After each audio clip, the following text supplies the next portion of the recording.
Kaidah yang kedua, segala yang datang dari Allah itu tidak mungkin buruk. Tidak mungkin.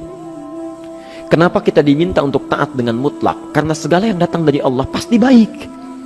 Ya, pasti baik.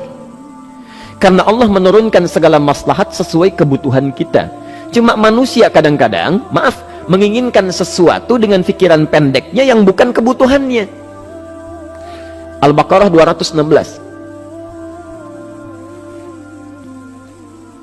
Gak pelan-pelan kita ya.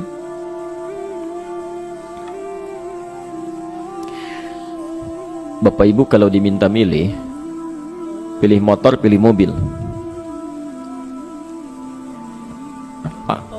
Pilih motor, pilih mobil.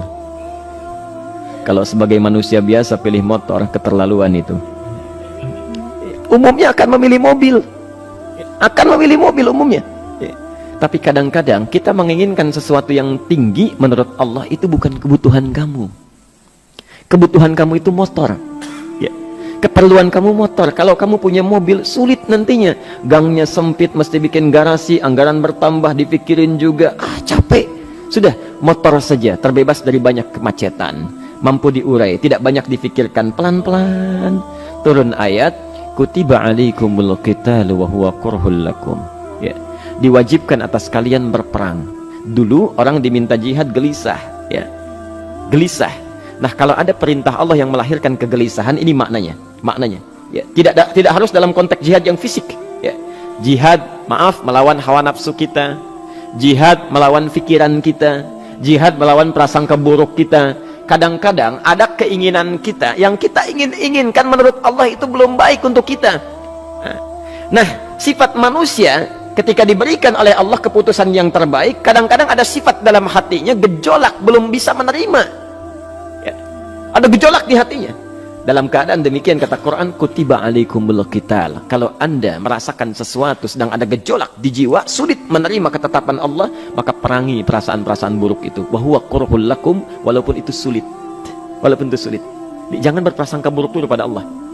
Ayat yang indahnya, perhatikan kalimatnya. Asa an takrahu syai'an fahuwa khairul lakum. Boleh jadi Anda tidak menyukai sesuatu, di balik itu ada kebaikan-kebaikan besar yang Allah sedang rencanakan. Ya, karena pikiran kita pendek, maunya sekarang saja. Tapi subhanallah, Allah sangat panjang, tidak ada batasnya. Allah memberikan maslahat sampai kamu meninggal, ini maslahatnya. Kamu berpikir sekarang saja. Wa asa an tuhibbu syai'an wa huwa syarrul lakum. Sedangkan boleh jadi di balik yang kita sukai ada keburukan yang sedang menunggu kita di depan ini, kamu tidak tahu. Ya. Apa logikanya? Wallahu ya'lamu. Allah tahu masa depan yang akan terjadi menimpa kita, wa antum la ta'lamun. Sedangkan kalian tidak bisa membaca masa depan. Ya. Saya punya adik perempuan datang lalu meminta doa. Kak, saya ingin tes katanya. Ya, di salah satu bank. Kemudian sudah pada tahap akhir yang menurut hitung-hitungan manusia dan perkiraannya insya Allah lulus, karena tidak ada alasan apa-apa lagi untuk tidak meluluskan. Baik, bismillah, kita berdoa. Tapi doa kita seperti dibimbing oleh Quran, tidak minta dunia saja ya. Jadi dunia baik, Al-Baqarah 201, Rabbana atina fid dunya wa fil akhirah ya. Dunia minta baik, akhirat minta baik. Tapi aturan dunia dan akhirat ini jangan disebandingkan, rugi. Dunia itu kecil, ya, akhirat lebih besar. Dunia itu kecil. Makanya diatur di Al-Qasas ya, ayat 77 sampai 78 itu aturannya, wabtaghi fima atakallahu daral akhirah wala tansa nasibaka minad dunya. Minta seluas-luasnya akhirat, tapi dunia jangan berlebihan. Ya. Sekedar mencukupi kebutuhan kita saja. Ya. Pakaian, Bapak Ibu sekalian, ya, kita beli pakaian sesuai kebutuhan saja, jangan berlebihan ya. Cukup ketika kita akan sholat, layak, indah dalam pandangan Allah. Ketika kita akan bermuamalah, bagus, tidak mengecewakan orang lain, sudah.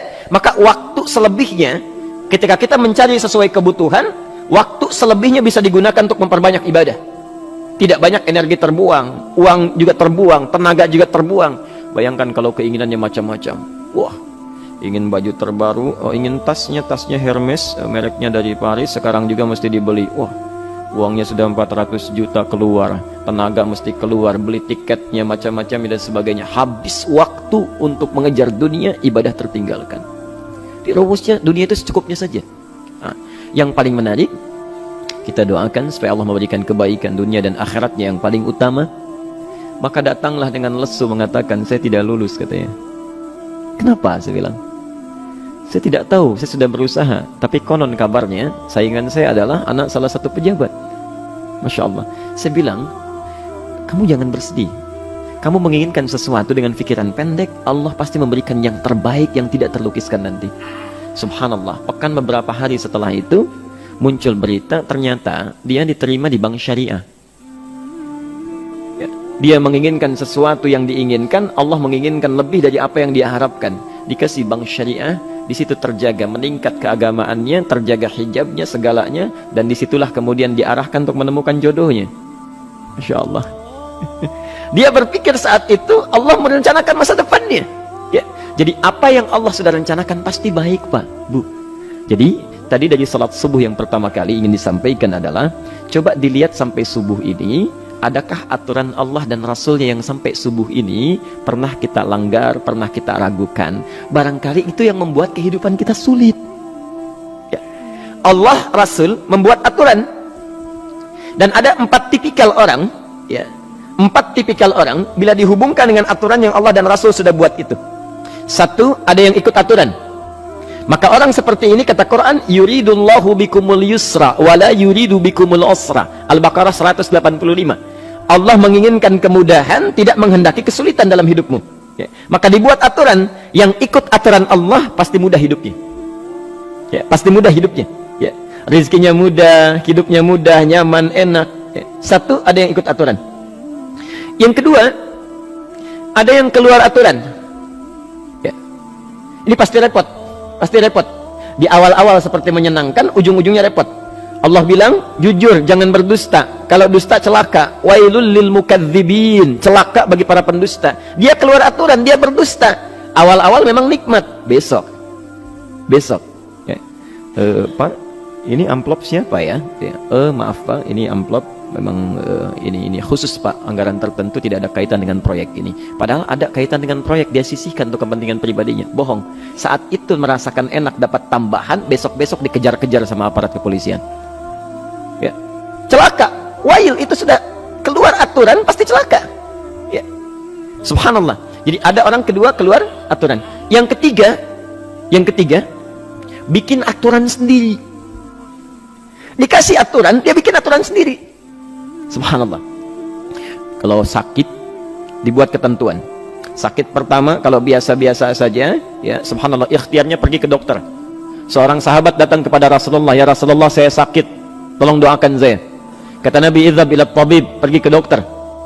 Ini orang pintar sekali. Kata orang ini, ya Rasulullah, Anda kan Nabi Rasul, angkat tangan Anda, Allah kan maha menyembuhkan, nanti Allah sembuhkan saya. Cerdas ya? Tapi subhanallah, Nabi harus lebih cerdas, dapat bimbingan dari wahyu. Pergilah ke dokter, karena kesembuhan yang telah Allah tetapkan dititipkan di tangan para dokter. Masya Allah. Pergi ke dokter. Ya. Itu rumus pertama. Nanti kalau dokter sudah pada hand up, ya, angkat tangan, tidak mampu menyembuhkan, itu tandanya Allah ingin langsung menyembuhkan tanpa turut campur makhluk yang ada. Maka kaidahnya akan berubah nanti. Ya. Dari kaidah biasa kepada kaidah Al-Anbiya ayat 83 sampai 84. Itu aturan yang menyembuhkan langsung dari Allah Subhanahu wa ta'ala. Tapi kalau Anda sakit, perginya ke dokter. Ya. Cuma ada manusia bikin aturan sendiri. Sakit, pergi ke dukun. Ya. Dukun nggak bisa, pergi ke paranormal. Dirinya pun sudah nggak normal. Makanya disebut paranormal, karena nggak normal. Ya. Tapi didatangi juga, gitu, bikin aturan sendiri. Karena itu jadi lebih sulit hidupnya. Ya. Doa, minta pada Allah, kan sederhana. Ya. Doa, nggak bayar, nggak ada macam-macam, Masya Allah, gampang sebetulnya. Ada kekeringan, sekarang kan banyak kekeringan ya, banyak kekeringan. Dikasih rumus, subhanallah, dikasih rumus yang tidak perlu pakai biaya, meluangkan waktu, itu pun berpahala juga. Dunianya dapat, akhiratnya melimpah. Ya. Dikasihlah salat istisqa, Masya Allah, tinggal minta, memohon kepada Allah. Salat, mengangkat tangan, mohon pada Allah, subhanallah. Manusia tidak bikin aturan sendiri. Digarami saja. Orang garamin sayur, dia garamin awan. Cari biaya miliaran, terbang pakai pesawat. Kalau Allah tidak berkehendak, ya sudah. Ya. Ayo silahkan, berapa biaya yang mau kamu kumpulkan, tenaga yang kamu kumpulkan, silahkan aja. Ya. Yang ini hujan, bikin kering lagi di sana. Sana hujan, bikin kering lagi di sana. Mau sampai kapan? Ya, dikasih yang gratis tinggal muncul. Cuma manusia bikin aturan sendiri, ya susah hidupnya. Itu yang ketiga. Yang keempat, ada orang nggak mau diatur. Allah bikin aturan, dia nggak mau diatur. Ya, masya Allah. Ini yang luar biasa. Inilah yang fasik. Fasik itu keluar dari aturan, menyimpang, tidak mau diatur dia. Ya, tidak mau diatur. Karena itu Bapak Ibu sekalian, dari ayat yang pertama ini, ya, mari kita evaluasi sampai dengan hari ini subuh. Dari ayatnya memang sederhana, singkat, padat, cuma satu ayat. Tapi meminta kita untuk melihat, sudahkah sampai hari ini taat pada Allah dan Rasulnya? Yang kedua, ketaatan kita apakah selalu ragu atau sudah melahirkan keyakinan yang paripurna? Ya.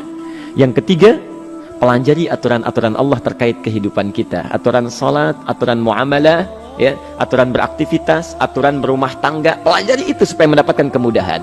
Biasanya kesulitan didapatkan karena kita belum mengenal aturan Allah dan Rasulnya.